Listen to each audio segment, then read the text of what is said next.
Hello sa inyong lahat! Narito na naman si Mami Essie para mag-share na naman sa inyo ng isang masarap na recipe.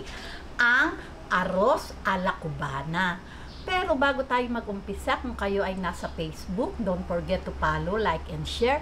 At kung nasa YouTube naman po, huwag lang kalimutang mag-subscribe at pindutin ang bell button para lagi kayong updated sa ating mga bagong video. Ngayon, narito po ang ating mga kakailanganing sangkap.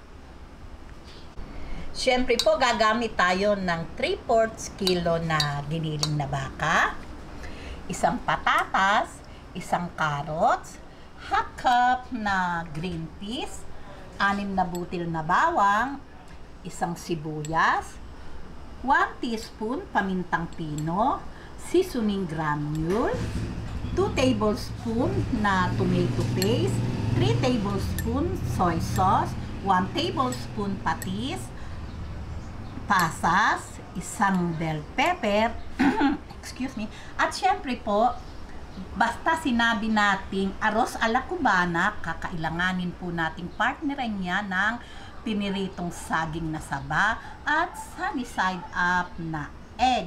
Okay, ngayon, umpisahan na po natin ang pagluluto.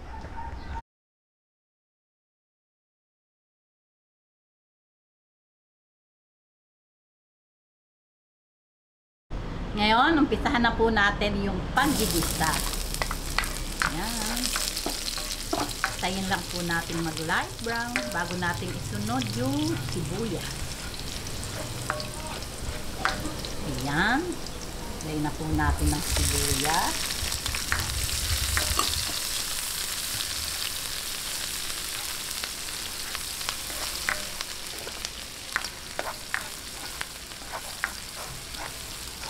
Lagay na po natin ng ating giniling na baka.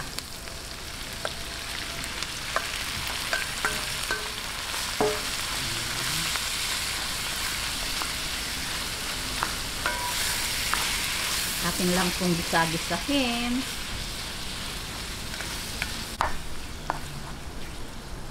Ayan. Atin lang pong gisahin mabuti hanggang mag-light brown yung ating giniling na baka. Bago po natin ilagay yung iba pang mga pampalasa. Ayan. Pagka po ganitong light brown na, lalagay na po natin itong ating paminta at yung ating seasoning. Sabay na po natin ng patis.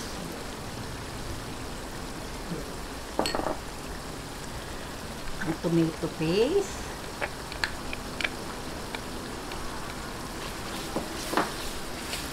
Ayan. Ang soy sauce.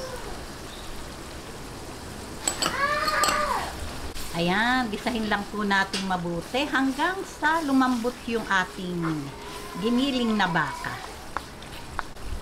Ayan, malambot na po itong ating baka. Lagay na po natin itong ating bell pepper. Ayan, at saka itong ating patatas at carrot. Sabay na po yan. Itong ating green peas.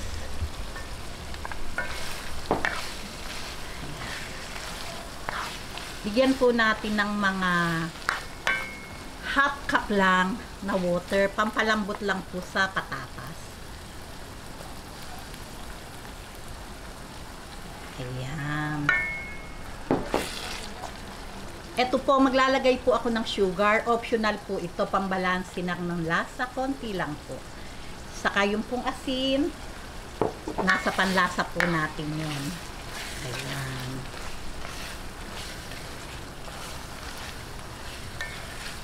Okay, hintayin lang po nating lumambot yung patatas at ready na po ito. Lalagay ko na din po itong ating pasas.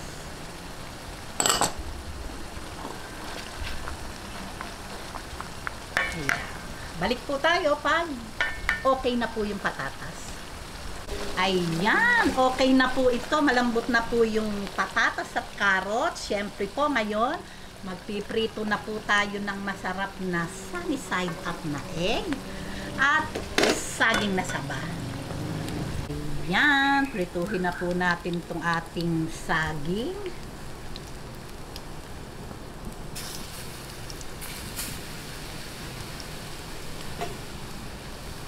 Ayan, talaga pong pagka tayo kakain o magluluto ng arroz ala cubana, talaga pong may partner na saging, na saba, pinrito, at sunny side up na egg.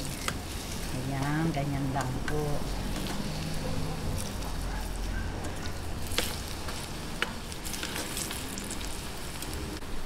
Ayan. Ayan, okay na po ito.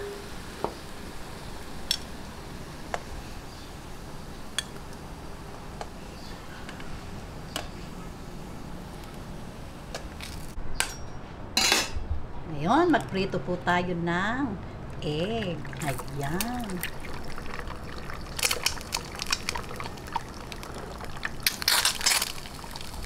Ayan, okay na po itong ating egg. Lagay na po natin sa ibabaw ng rice.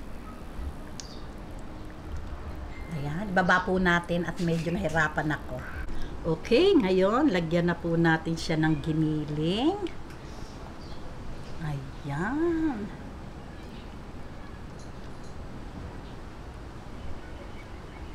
Talaga naman pong yummy, yummy.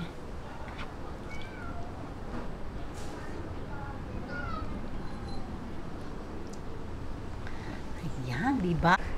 Ayan, heto na po at ready na po ang ating napakasarap na arroz ala cubana. Ngayon po, ready na po ito para sa ating pananghalian. O di po ba? Tikiman na po tayo. Talaga namang itsura pa lang ay yummy na. Ngayon, tikman na po natin.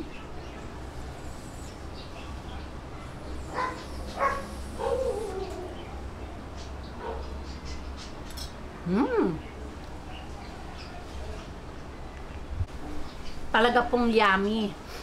Ito po tinikman ko lang, pero mamaya po sa pagkain namin syempre ng tanghalian, may kapartner na po ito na saging na saba at sunny side up na egg. O, di po ba? O, paano po? Gawin nyo na po ito at talaga namang masarap.